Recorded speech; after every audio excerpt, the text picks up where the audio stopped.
सपनों की राहें आसान नहीं होती। सपनों की राहें आसान नहीं होती। हर मोड़ पर चुनौतियां खड़ी होती हैं। हर मोड़ पर चुनौतियां खड़ी होती हैं।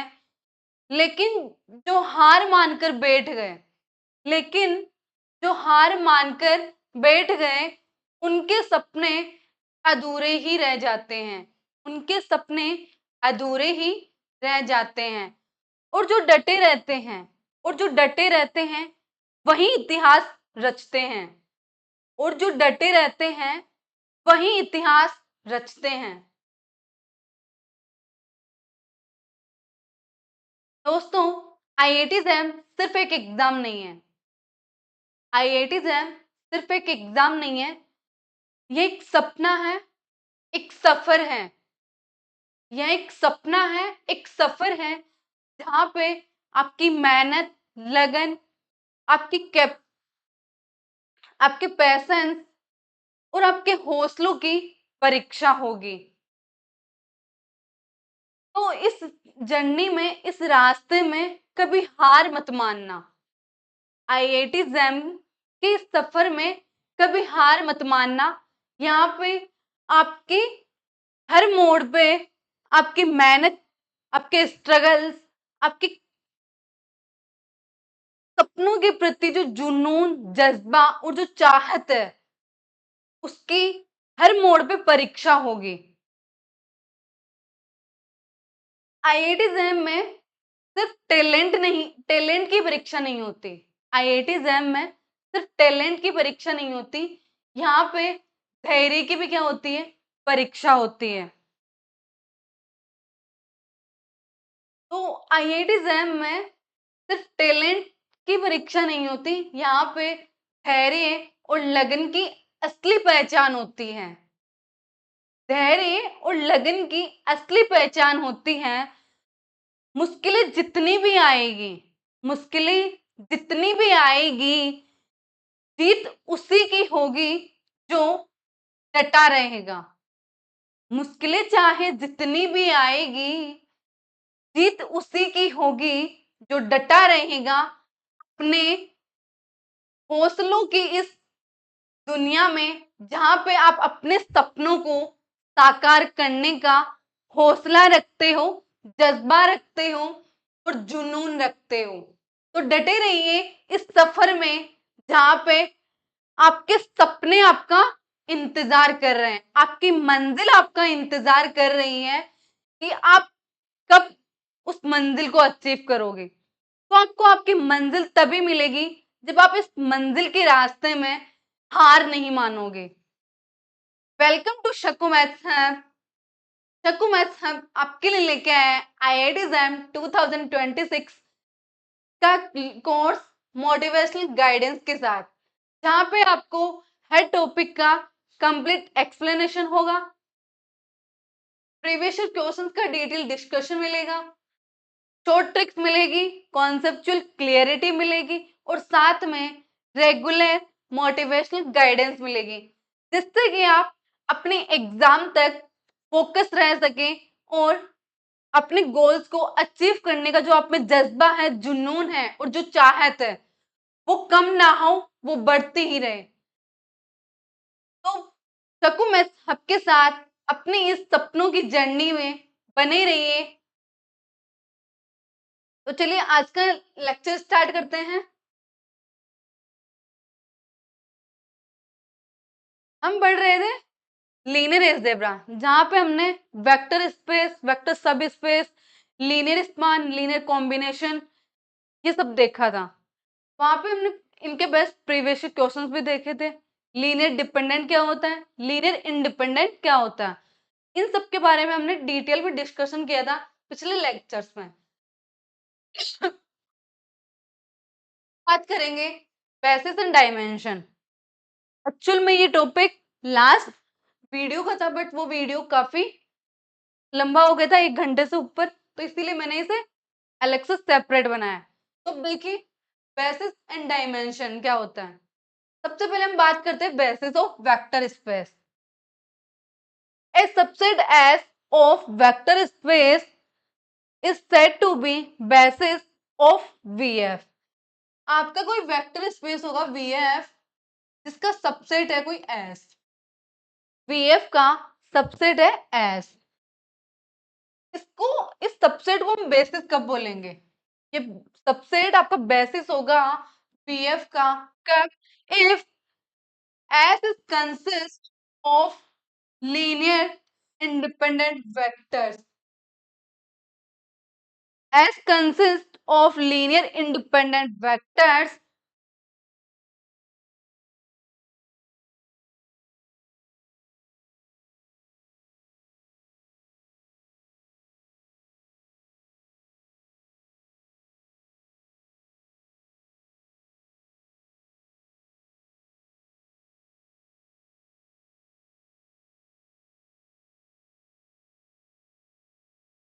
S generates VF, that is L of S is equal to V, that is each vector in V is a linear combination of a finite number of elements of S। अब देखिए कोई सबसेट होगा S, उसको हम basis कब बोलेंगे? जब आपके S में क्या हो? S consists of linear dependent vectors, sorry linear independent vectors।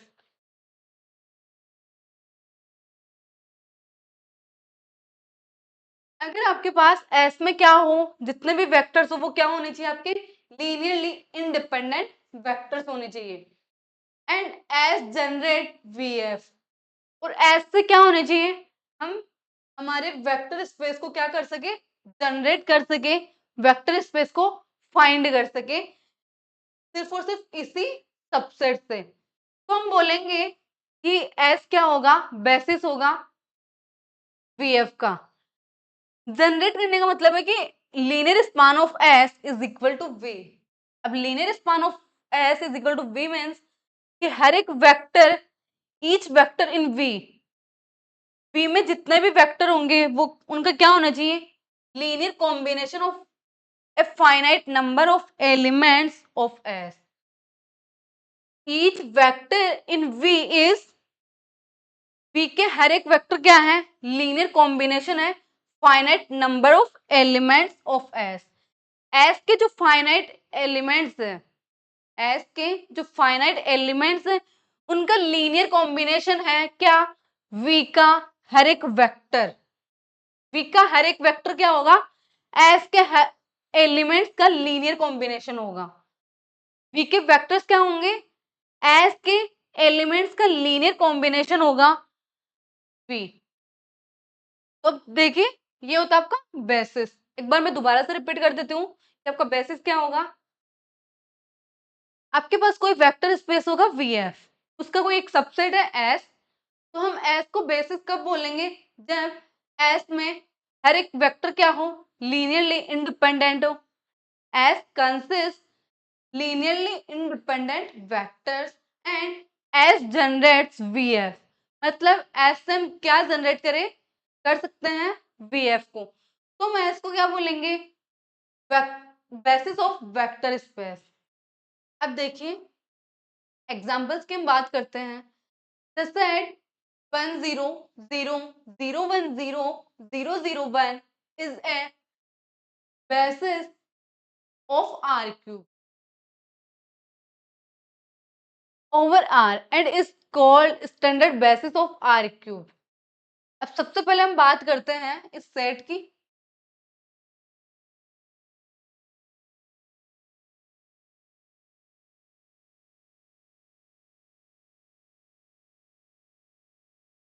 सबसे पहले हमें चेक करना है कि ये लीनियरली इंडिपेंडेंट होगा कि नहीं। तो कल मैंने बताया था कि लीनियरली इंडिपेंडेंट में क्या होता है?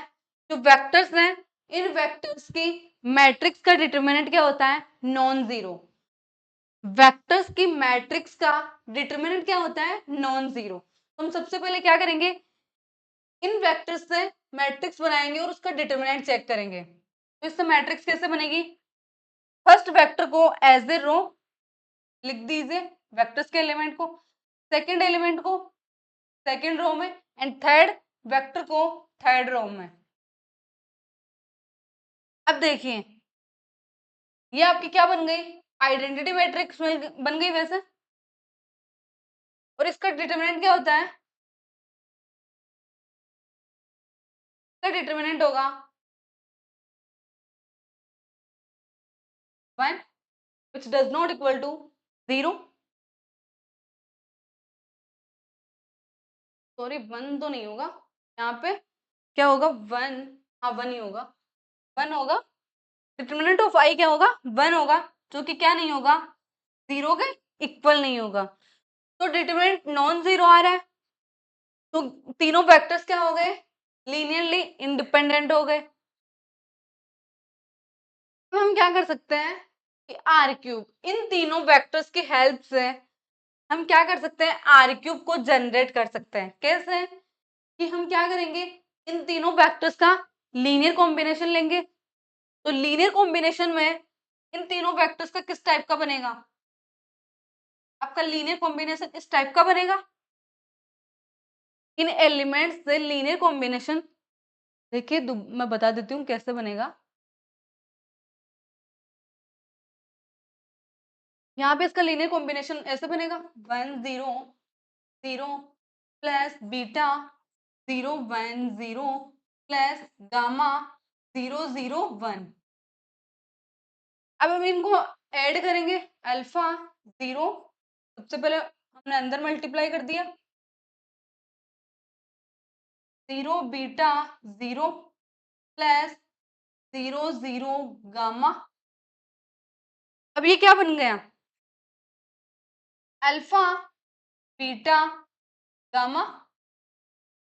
और ये क्या होता है आपका? अगर इसका कंप्लीट सेट, ये लीनियर स्पान होगा आपका, और यही आपका क्या होता है? आर क्यूब होता है।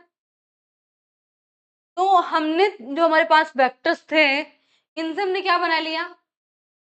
Vector space R cube. Linear span of S क्या आ गया हमारा? वी। तो ये क्या होगा?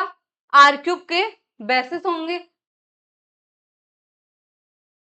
ये क्या होंगे? आर क्यूब के बेसिस होंगे, और इसको हम बोलते हैं स्टैंडर्ड बेसिस। क्या बोलते हैं इसको? स्टैंडर्ड बेसिस बोलते हैं आर क्यूब का। अब देखिए,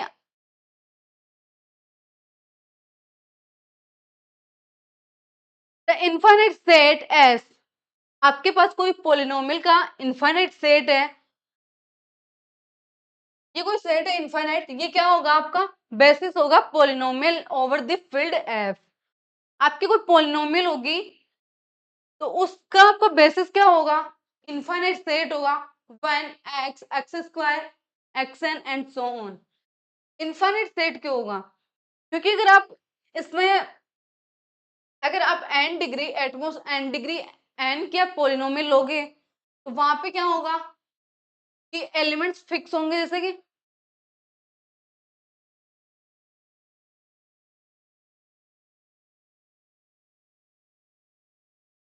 वैसे इनफाइनाइट सेट क्या होगा और कैसे होगा, इसका हम डिटेल में आगे डिस्कस करेंगे। अभी आप इतना याद रख लीजिए कि पोलिनोमियल का बेसिस क्या होगा? 1 x x स्क्वायर, इस टाइप का जो सेट होगा वो क्या होगा? आपका पोलिनोमियल का बेसिस होगा। क्योंकि हमारी पोलिनोमियल होती है वो किस टाइप से होती है? a1 plus a1x plus a2x square.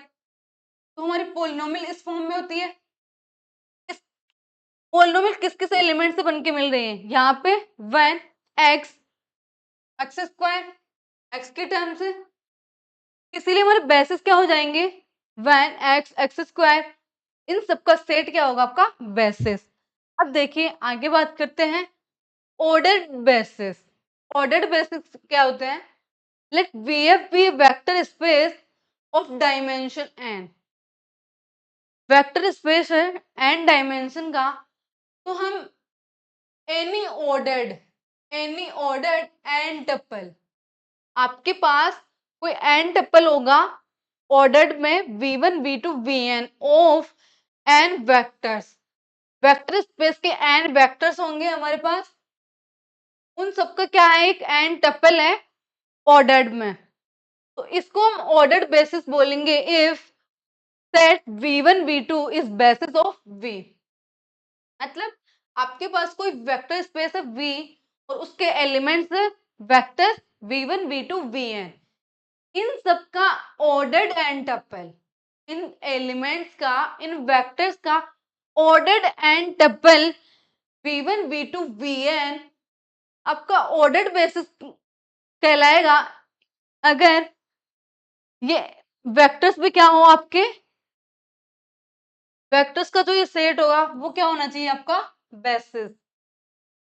अब देखिए, मतलब इसमें क्या होगा कि आपके जो वेक्टर्स होंगे उन सबका ऑर्डर फिक्स होगा। एन टप्पल में क्या होता है, ऑर्डर्ड एन टप्पल में क्या होता है, ऑर्डर फिक्स होता है, हर एक एलिमेंट का ऑर्डर फिक्स होता है। जैसे कि यहाँ पे 1 0 0, तो यहाँ पे क्या है, ऑर्डर फिक्स है, 1 1 पे फर्स्ट पोजीशन पे, 0 0 पोजीशन पे है।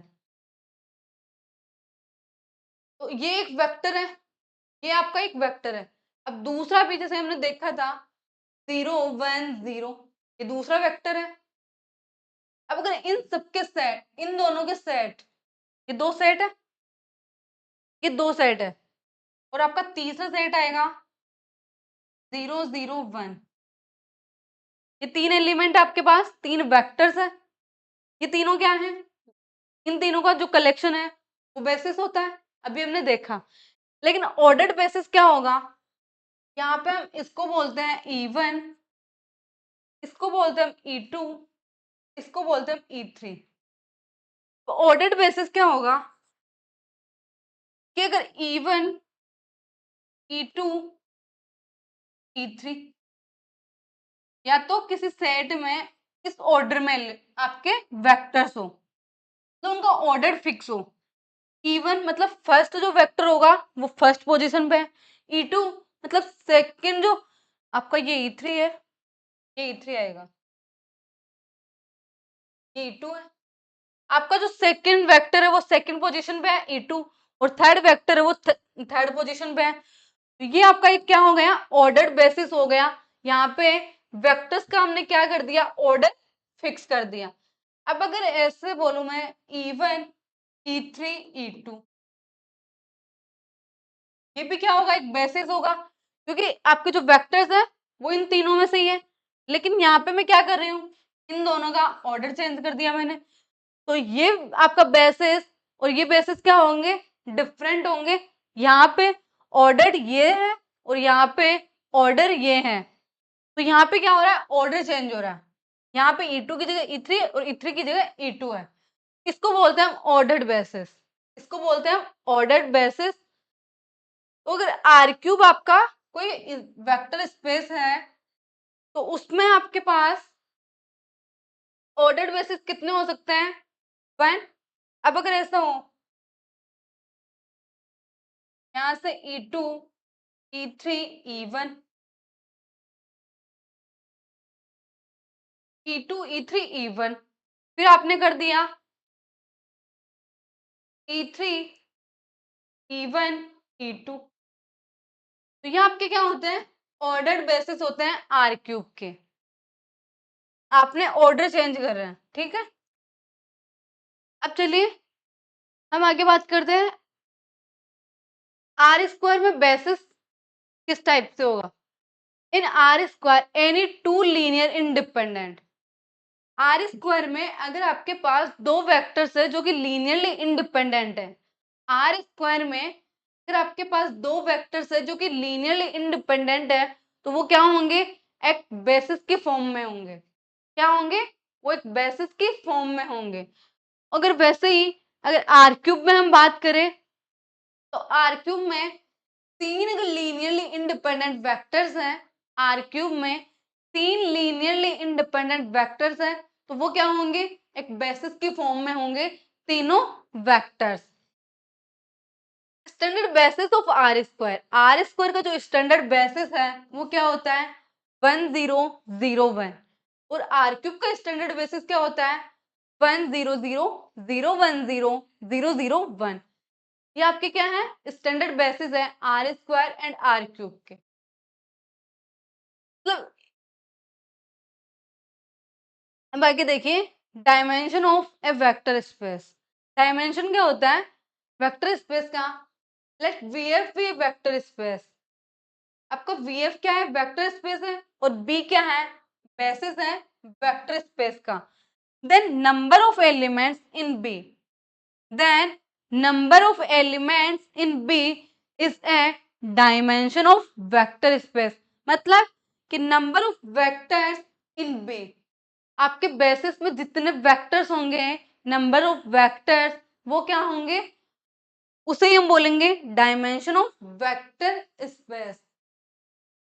दोबारा रिपीट कर देती हूँ, डायमेंशन ऑफ वेक्टर स्पेस क्या होगा, आपके पास कोई वेक्टर स्पेस होगा VF और उसका बेसिस है B, numbers of vectors in B में जितने वेक्टर्स होंगे, बी में जितने वेक्टर्स होंगे, उन वेक्टर्स का नंबर ये आपका क्या होगा, डायमेंशन होगा।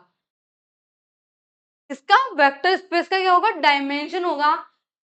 जितने आपके पास वेक्टर्स होंगे बी में, वही आपके क्या होंगे, डायमेंशन होगा वेक्टर स्पेस का। मतलब the number of elements in B, the number of elements in B, B क्या है आपका, एक बेसिस है, और बेसिस क्या होता है, एक सेट होता है। तो किसी भी सेट में एलिमेंट से क्या होंगे, जितने भी बी में एलिमेंट्स होंगे, वही आपका क्या होगा, वेक्टर स्पेस होगा, सॉरी वेक्टर स्पेस का डायमेंशन होगा। अब देखिए हम यहाँ पे बात करते हैं प्रीवियस क्वेश्चंस की कि डायमेंशन कैसे निकालते हैं। अगर आपके पास कोई एस सेट है इस टाइप का, तो हमें चेक करना है the find dimension of span of S, dimension of span of S. यहाँ पे डायमेंशन ऑफ स्पान एस क्या होगा, स्पान ऑफ एस में नंबर्स ऑफ एलिमेंट्स, वेक्टर्स। अब देखिए यहाँ पे सबसे पहले एस किसका सबसेट है, आर क्यूब का सब स्पेस होगा। अब यहाँ पे हमें देखना है लीनियरली इंडिपेंडेंट वेक्टर्स, हमें देखना है लीनियरली इंडिपेंडेंट वेक्टर्स। तो हम क्या करेंगे, डिटरमिनेंट चेक करेंगे। सबसे पहले ऐसे देख लीजिए 1 2 3 और यहाँ पे है 2 4 6, तो हम इसको ऐसे लिख सकते हैं, ये आपके क्या है, हमने एक वेक्टर को दूसरे वेक्टर के स्केलर मल्टीपल के फॉर्म में लिख दिया। हमारा एक वेक्टर दूसरे वेक्टर की स्केलर मल्टीप्लिकेशन के फॉर्म में है, तो ये दोनों वेक्टर्स क्या होंगे, लीनियरली डिपेंडेंट होंगे, लीनियरली डिपेंडेंट होंगे। तो यहाँ पे क्या होगा, वेक्टर्स कितने हैं, 3 है, लेकिन ये दोनों क्या है, लीनियरली डिपेंडेंट। एंड अब इन दोनों में से तो एक ही काउंट होगा। हमारे डायमेंशन में हम क्या काउंट करते हैं, numbers of linearly independent vectors, numbers of linearly independent vectors. तो यहाँ पे ये दोनों तो लीनियरली डिपेंडेंट है, बट अगर इसके साथ कंपैरिजन करेंगे 1 2 3, ये क्या है आपका,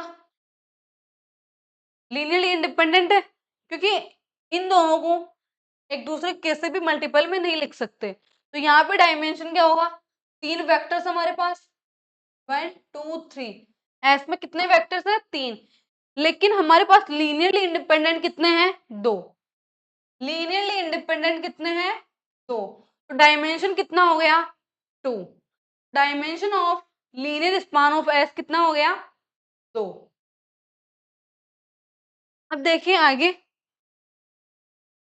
विच of the following set form a basis of R square, जो हमें गिवन सेट है उनमें से हमें देखना है कि कौन सा आपका बेसिस होगा आर स्क्वायर का। सबसे पहले आर स्क्वायर का बेसिस पूछ रहा है और हमें पता है कि 1 0 एंड 0 1 हमारा स्टैंडर्ड बेसिस होता है आर स्क्वायर का, तो दिस ऑप्शन इज करेक्ट। अब हमें देखना है कि इनके linearly independent vectors, linearly independent देखना है 1 2 2 4, ये आपका क्या है, एक दूसरे के, दूसरा एलिमेंट फर्स्ट एलिमेंट का क्या है स्केलर मल्टीप्लिकेशन है, तो यहाँ पे ये क्या है, लीनियरली डिपेंडेंट। ये क्या है आपका, लीनियरली डिपेंडेंट। ये क्या नहीं होगा, बेसिस के फॉर्म में नहीं होगा, क्योंकि बेसिस की डेफिनेशन से हमें पता है कि बी में क्या होनी चाहिए, लीनियरली इंडिपेंडेंट वेक्टर्स होने चाहिए। अब सी ऑप्शन की बात करते हैं। सी ऑप्शन में हम कैसे चेक करेंगे, मैट्रिक्स के फॉर्म में वेक्टर्स को लिखना है, 1 0 1 1 1 0 1 minus 0 which is 1 does not equal to 0। अगर डिटरमिनेंट की वैल्यू अगर नॉन जीरो है तो वो वेक्टर्स क्या होते हैं, लीनियरली इंडिपेंडेंट। तो अगर ये लीनियरली इंडिपेंडेंट है तो ये आपका क्या हो जाएगा, बेसिस की फॉर्म होगी आर स्क्वायर की। अब यहाँ पे देखिए 2 3 4 5 10 12 10 12 which is equal to -2 does not equal to 0। तो ये दोनों वेक्टर्स भी क्या है, लीनियरली इंडिपेंडेंट है, तो ये भी क्या हो जाएगा, बेसिस की फॉर्म हो जाएगी आर स्क्वायर की। ये आपका क्वेश्चन है आईआईटी जैम 2021। दोबारा रिपीट कर देती हूँ कि इसमें हमने क्या किया, हमें इन चारों ऑप्शंस में चेक करना है कि ये आर स्क्वायर का कौन कौन सा बेसिस होगा। अगर बेसिस के लिए हम क्या चेक करते हैं, वेक्टर्स की लीनियरली इंडिपेंडेंट, वेक्टर्स को हम चेक करते हैं कि वो लीनियरली इंडिपेंडेंट है या नहीं। अगर वो लीनियरली इंडिपेंडेंट है तो वो क्या हो जाएंगे, बेसिस के फॉर्म में हो जाएंगे। तो हमारा फर्स्ट ऑप्शन, हमने देखा कि ये दोनों वेक्टर्स आपस में क्या है, स्केलर मल्टीप्लिकेशन के फॉर्म में है, दूसरा वेक्टर फर्स्ट वेक्टर की, तो ये क्या हो जाएगा, लीनियरली डिपेंडेंट हो जाएगा। सेकंड ऑप्शन हमारे पास आर स्क्वायर का क्या है, एक स्टैंडर्ड बेसिस है, आर स्क्वायर का क्या है, स्टैंडर्ड बेसिस है, तो ये ऑटोमेटिकली क्या हो जाएगा, बेसिस की फॉर्म हो जाएगी। थर्ड और फोर्थ ऑप्शन में हमने देखा कि इन दोनों का डिटरमिनेंट नॉन जीरो आ रहा है, तो ये दोनों क्या हो जाएंगे, लीनियरली इंडिपेंडेंट वेक्टर्स है, तो क्या हो जाएंगे, बेसिस की फॉर्म। थककर ना बैठ ए मंजिल के मुसाफिर, थककर ना बैठ ए मंजिल के मुसाफिर, एक दिन मंजिल में मिलेगी और मिलने का मजा भी आएगा। थककर ना बैठ ए मंजिल के मुसाफिर, एक दिन मंजिल भी मिलेगी और मिलने का मजा भी आएगा।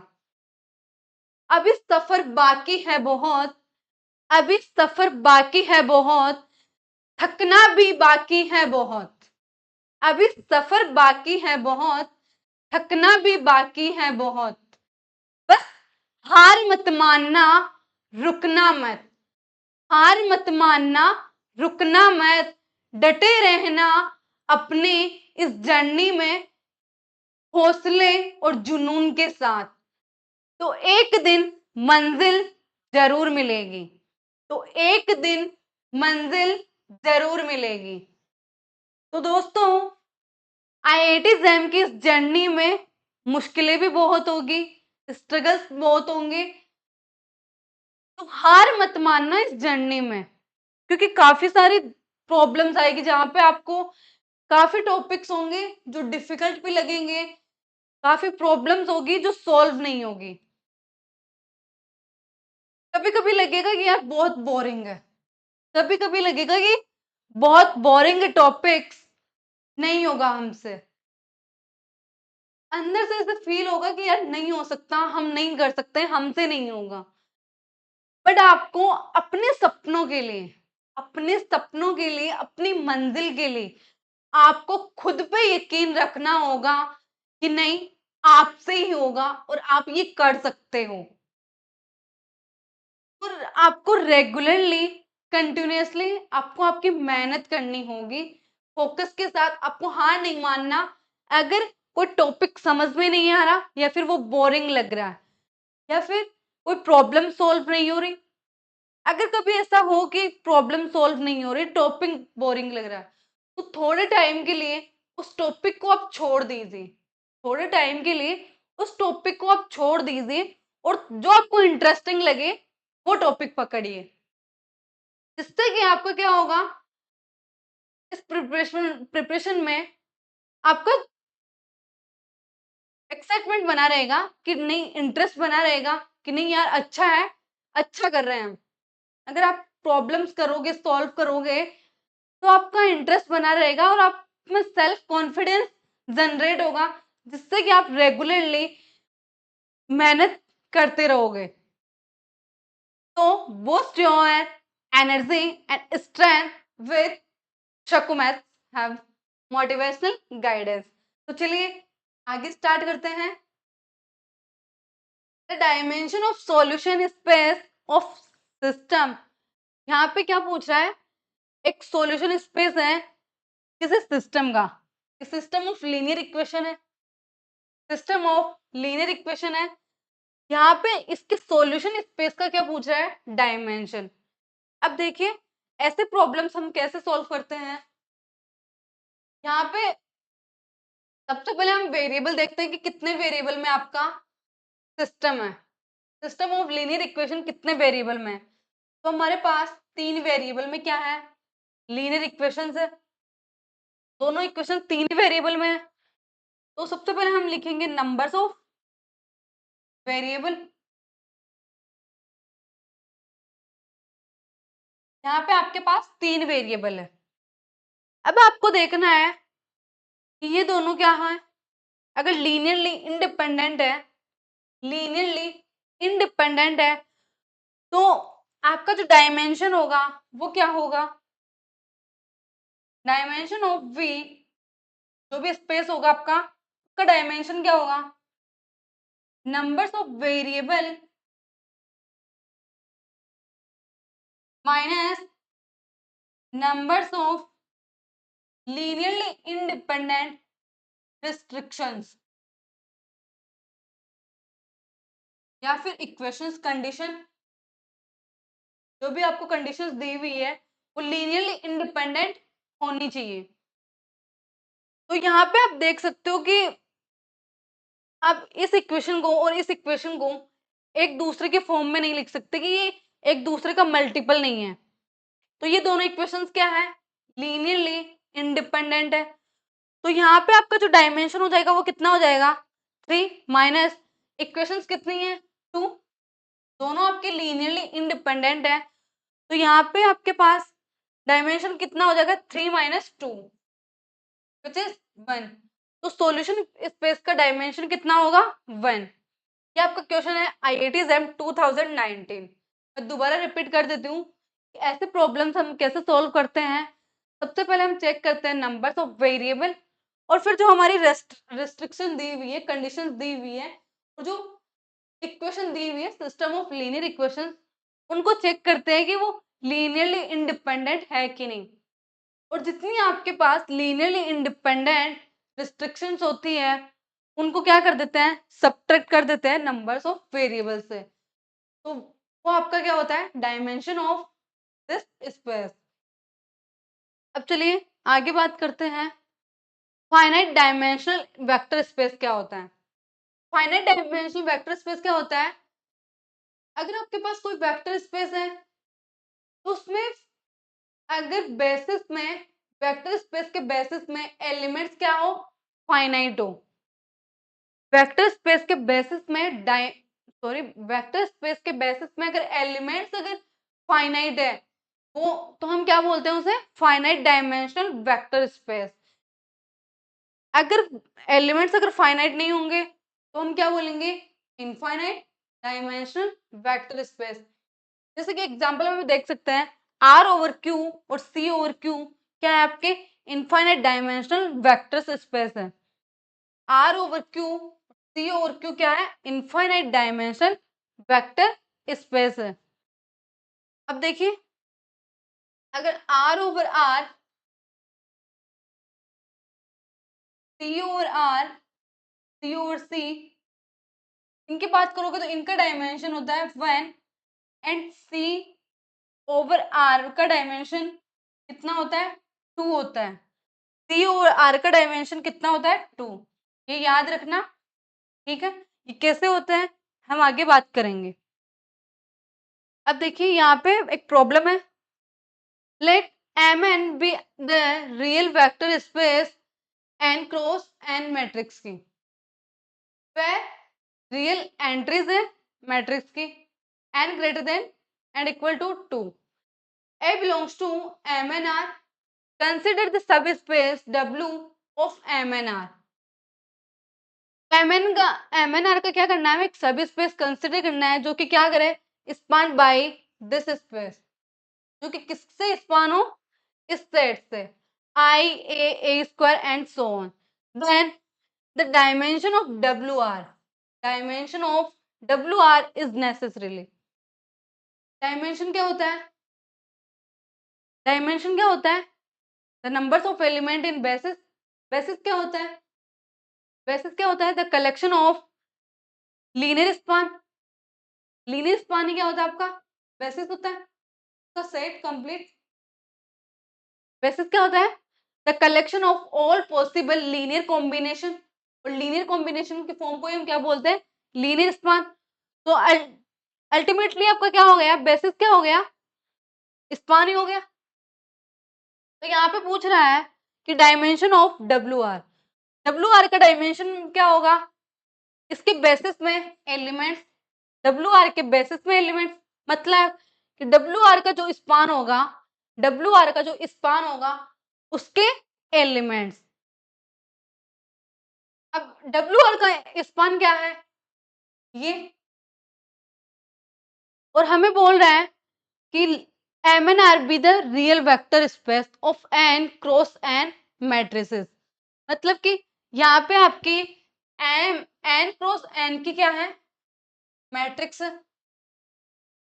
और स्पान किससे हो रहा है, इसी टाइप की मैट्रिक्स से, जहाँ पे आई ए किससे बिलोंग कर रहे हैं, MNR से। तो हमें पूछ रहा है डायमेंशन ऑफ WR, मतलब हमें चेक करना है कि इस स्पान में कितने एलिमेंट होंगे।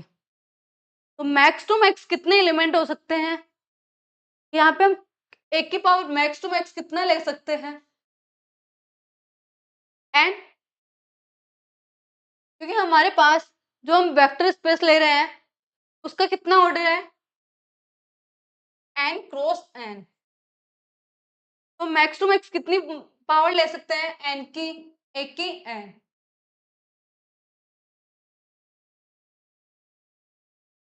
पावर n नहीं होगी यहाँ पे, हाँ n, यहाँ पे क्या होगा, मैट्रिक्स में n क्रॉस n ऑर्डर की जब आपकी मैट्रिक्स है तो यहाँ पे मैक्स टू मैक्स एलिमेंट कितने हो सकते हैं, n। इससे जो आपका स्पान बनेगा इसमें मैक्स टू मैक्स कितने एलिमेंट हो सकते हैं आपके पास, n। तो यहाँ पे जो ऑप्शन होगा वो कौन सा होगा, एटमॉस n, या तो n या n से कम। अब देखिए आगे, द डायमेंशन ऑफ सब space of matrices M3 cross 3R whose each row sum and column sum is 0। आपके पास कोई 3 क्रॉस 3 की क्या है, मैट्रिक्स है, इसका आपको क्या करना है, डायमेंशन चेक करना है 3 क्रॉस 3 मैट्रिक्स के किसी सब स्पेस की, जिसमें हर एक रो, सॉरी ईच रो सम, हर एक रो का सम क्या है, 0 है, और हर एक कॉलम का सम क्या है, 0 है। मतलब यहाँ पे आपके पास इक्वेशंस आएगी, हर रो का सम होगा तो समेशन ऑफ एक्स आई मान लीजिए आप, A I X I is equal to 0 होगा, और यहाँ से A I Y is equal to 0 होगा। तो ये क्या आ गई आपके पास, इक्वेशंस आ गई। मैट्रिक्स का डायमेंशन कितना होता है, किसी भी n क्रॉस n मैट्रिक्स का डायमेंशन होता है 3 क्रॉस 3। मतलब इसमें क्या है कि तीनों जो रोज होती है वो भी क्या होती है, लीनियरली इंडिपेंडेंट होती है, और तीनों कॉलम्स भी क्या होती है, लीनियरली इंडिपेंडेंट होती है। लेकिन यहाँ पे आपको रेस्ट्रिक्शन दे रहे हैं, रोज के लिए भी और कॉलम्स के लिए भी। तो यहाँ पे डायरेक्टली क्या होगा कि सम, हर रो का सम क्या है, 0 है, तो रो पे एक रिस्ट्रिक्शन आ गई, तो यहाँ पे आप रो में से एक क्या कर दो, सब्ट्रैक्ट। फिर आप क्या करोगे, हर एक कॉलम का सम भी क्या है, 0। तो यहाँ पे एक कॉलम में भी क्या है, एक रिस्ट्रिक्शंस है। तो यहाँ पे आपके पास जो डायमेंशन होगा वो कितना होगा, 2 क्रॉस 2 मतलब 4। मतलब इसको आप ऐसे भी देख सकते हो, और अगर डायरेक्टली हमें बोल चेक करें कि इसमें एक्चुअल में कितने रिस्ट्रिक्शंस सब्ट्रैक्ट हो रही है, जैसे कि हमने अभी देखा था कि हम क्या कर रहे थे, जितने वेरिएबल्स होते हैं उनमें से हम लीनियरली इंडिपेंडेंट रिस्ट्रिक्शन को सब्ट्रैक्ट करते हैं। यहाँ पे वैसे जनरली चेक कैसे करते हैं कि आपका जो मेन डायमेंशन आ रहा है वो 9 आ रहा है। अब 9 में से आप कितने सब्ट्रैक्ट करोगे, कि आपके पास ईच रो का सम क्या है, 0। मतलब 3 रो है, तीनों रो का सम क्या होगा, 0 होगा। तो यहाँ पे अल्टीमेटली 3 इक्वेशंस आ रही है, और आपके पास फिर बोल रहा है 3 रोज का भी सम क्या है, 0। तो ये भी 3। टोटल आपके पास कितने रिस्ट्रिक्शंस आ गई, 6। तो आपको 9 में से कितने सब्ट्रैक्ट करने होंगे, 6। 9 माइनस 6 क्या होंगे आपके, सेकंड। और फिर क्या होगा, इनमें से फिर एक कॉमन क्या होगी आपके पास, कॉमन होगा एक रो, जो कॉलम भी होगा और एक रो भी होगा। इनमें से एक इक्वेशन ऐसी होगी जो कि क्या होगी, दोनों में सेम होगी। तो आपके पास जो लीनियरली इंडिपेंडेंट होगी ओनली 5 ही क्या होंगी, इक्वेशंस होगी, और 9 माइनस 5 क्या होंगे, 4। यहाँ पे आपको चेक करना पड़ेगा हर एक इक्वेशन के लिए वो लीनियरली इंडिपेंडेंट है कि नहीं, जो कि काफी लॉन्ग हो जाता है। इसीलिए ये शॉर्ट मेथड है कि अगर आपके पास, अगर आप कोई मैट्रिक्स गिवन है और अगर ऐसी कंडीशंस दी हुई है, तो आप डायरेक्ट क्या कर सकते हो, उनकी रोज में से एक एक कंडीशन सब्ट्रैक्ट करके और फिर डायमेंशन निकाल लीजिए। तो आपका आंसर आएगा 4। ये क्वेश्चन है IIT एग्जाम 2023। अब आगे चलते हैं। For P belongs to M की power M 5R and Ij 1 to 5. Let Pij denote Ij entries of P. Let P, अब वैसे इस क्वेश्चन को सेम जैसे भी हमने बताया वैसे ही अप्लाई होगा। मैं इसको थोड़ा ब्रीफ में आइडिया दे देती हूँ, और इस क्वेश्चन का आंसर आपको कमेंट में करना होगा। यहाँ पे क्या करना है, आपके पास I plus R and J plus S, या आपके पास कोई कंडीशन दी हुई है। एक बार मैं क्वेश्चन समझा देती हूँ। यहाँ पे आपके पास कोई एक मैट्रिक्स है 5 क्रॉस 5 की, और एक सेट ले रहे हैं जो कि उस मैट्रिक्स से 5 क्रॉस 5 की होगी, लेकिन एक कंडीशन को सेटिस्फाई करेगी, Pij Pji के इक्वल होगी। क्या, जब अगर I plus R J plus I के इक्वल हो, I plus R J plus के इक्वल हो, तो आपका Pij किसके इक्वल होगा, PRS के। मतलब जैसे कि अभी हम देखते हैं हमारे पास P कोई मैट्रिक्स होगी, P11 P12 P2 P13 P14 P15 P21 P22 P23 P24 P25 P31 P32 P33 P34 P35 P41 P42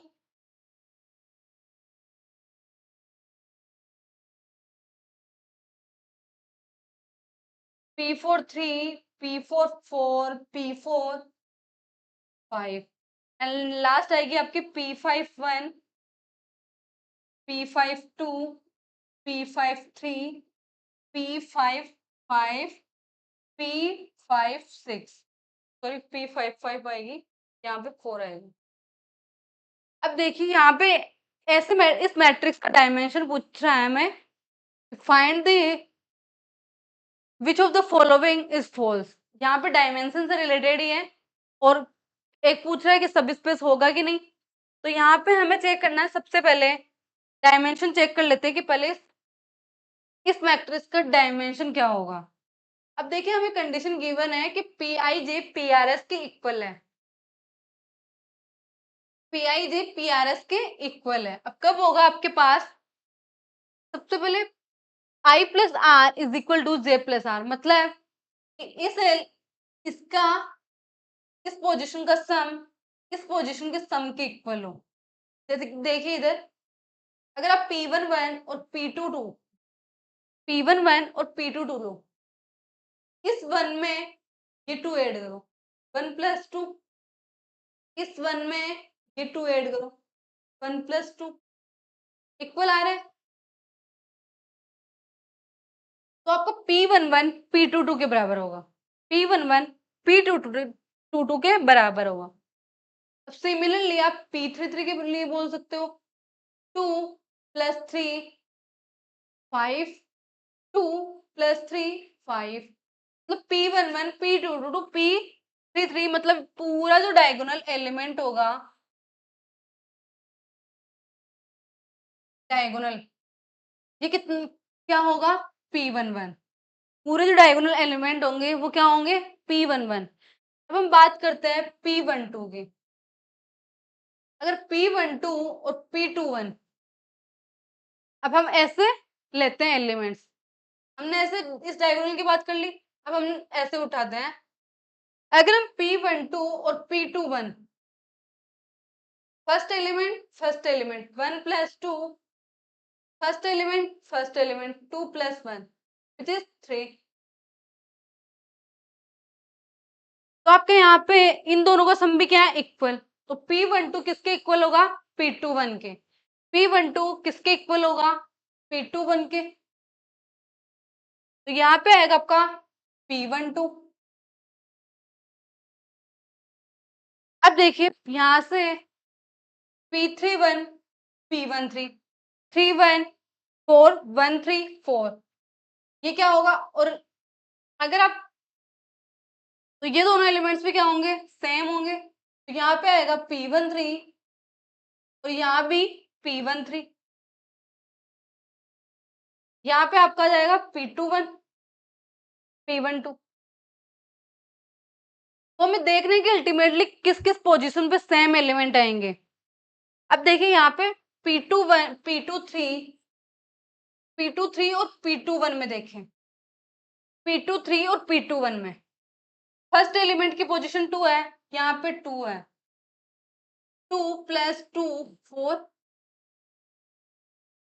second element 1 plus 3, सम कितना आ रहा है 4, दोनों इक्वल है। तो ये भी क्या होगा, P23 P21 के इक्वल होगा, और P21 किसके इक्वल है, P12 के। तो ये आपका क्या होगा, P12, ये एलिमेंट क्या होगा, P12।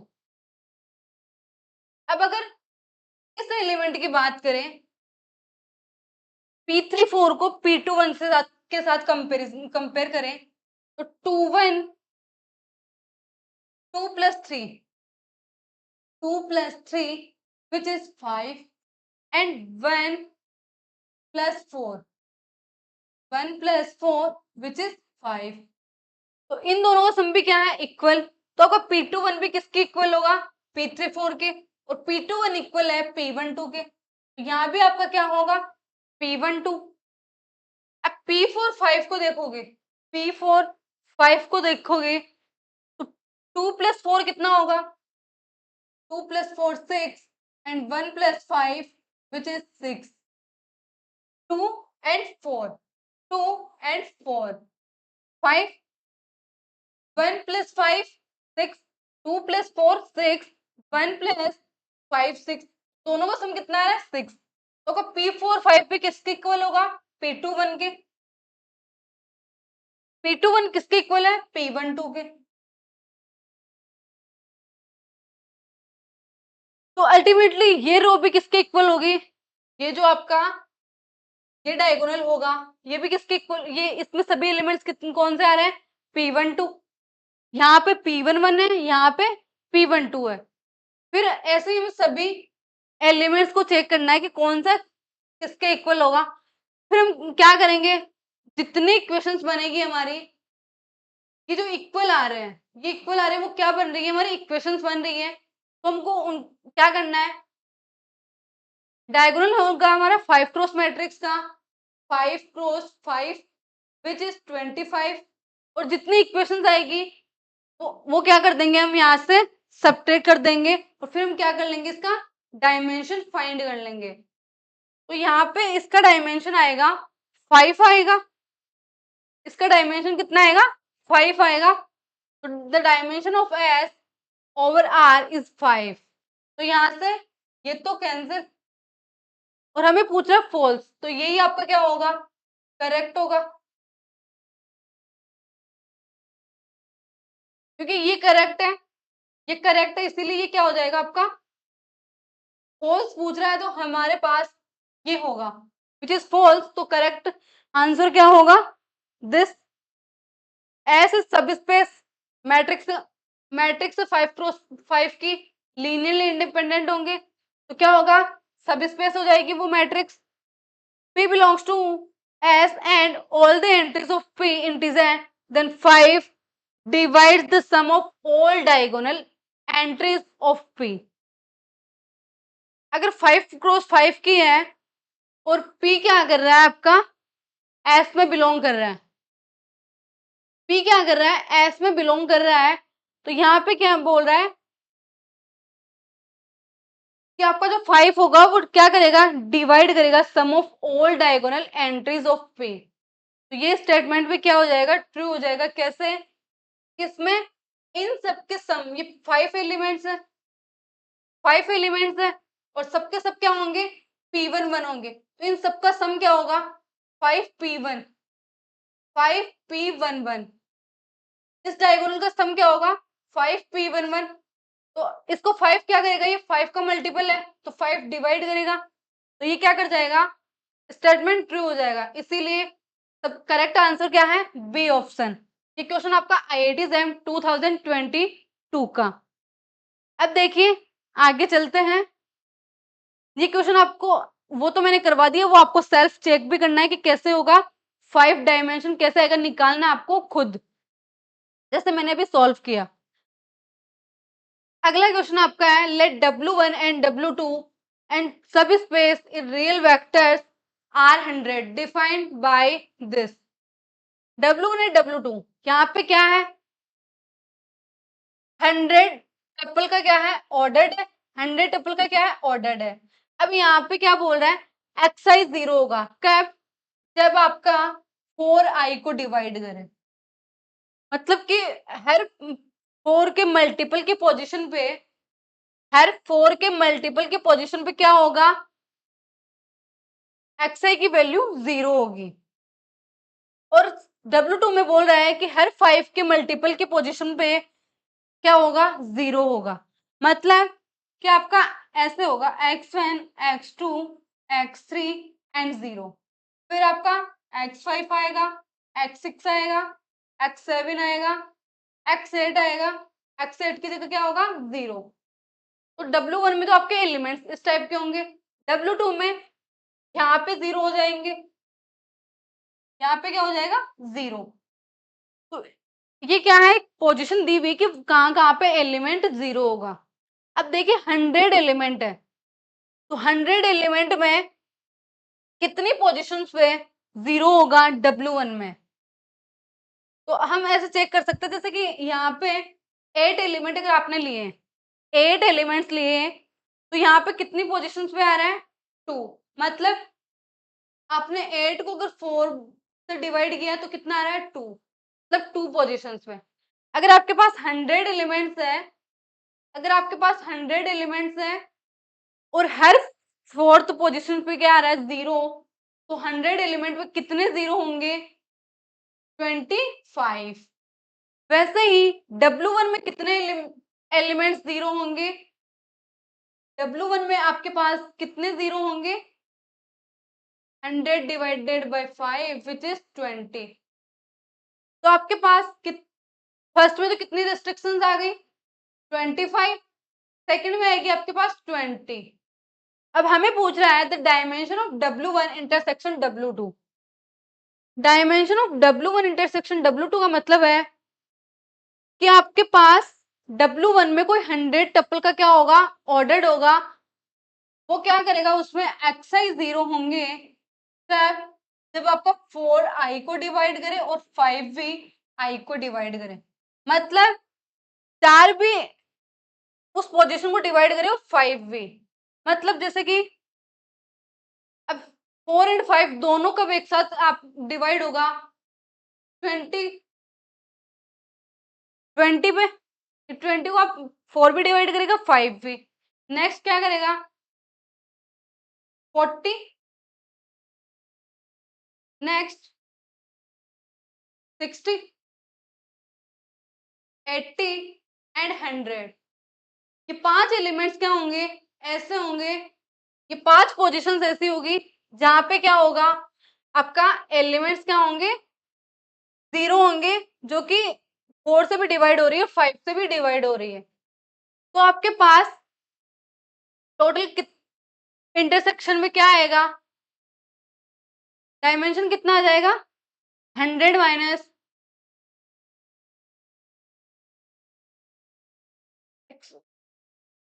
यहाँ पे इंटरसेक्शन में ये दोनों पोजीशंस ये भी होंगी, तो यहाँ पे आपका जो डायमेंशन होगा वो कितना होगा, 100 माइनस यहाँ पे कितनी रिस्ट्रिक्शंस है, 25, यहाँ पे कितने रिस्ट्रिक्शंस है, 20, एंड साथ में ये एलिमेंट भी क्या होंगे, 0, ये कितने हैं, 5, तो कितने हो गए, 25 25 50 विच इज 60, 100 माइनस 50 कितने हो गए, 60, तो आपका इंटरसेक्शन का डायमेंशन कितना आएगा, 60। अगला क्वेश्चन ये है, v1 v2 v3 is linearly independent, the set of in a vectors, आपको लीनियरली इंडिपेंडेंट देखना है कि इनमें से कौन सा होगा, इस क्वेश्चन का आपको कमेंट बॉक्स में आंसर करना होगा, बाकी सब मैंने खुद करवा दिया है। इसी तरह आईआईटी जैम के कंटेंट के साथ साथ मोटिवेशनल गाइडेंस के लिए बने रहिए शकु मैथ हब के साथ, जहां पे आपकी सपनों की इस जर्नी में हर एक कदम पर मोटिवेशन भर के मिलेगा। एंड अगर वीडियो अच्छा लगा हो और कंटिन्यूसली वीडियो चाहिए तो वीडियो को लाइक शेयर एंड सब्सक्राइब जरूर कीजिए, और कमेंट बॉक्स में मुझे कमेंट करके बताइए कि आपकी ड्रीम कॉलेज क्या है और आपके ड्रीम्स क्या हैं। Thank you so much for watching me.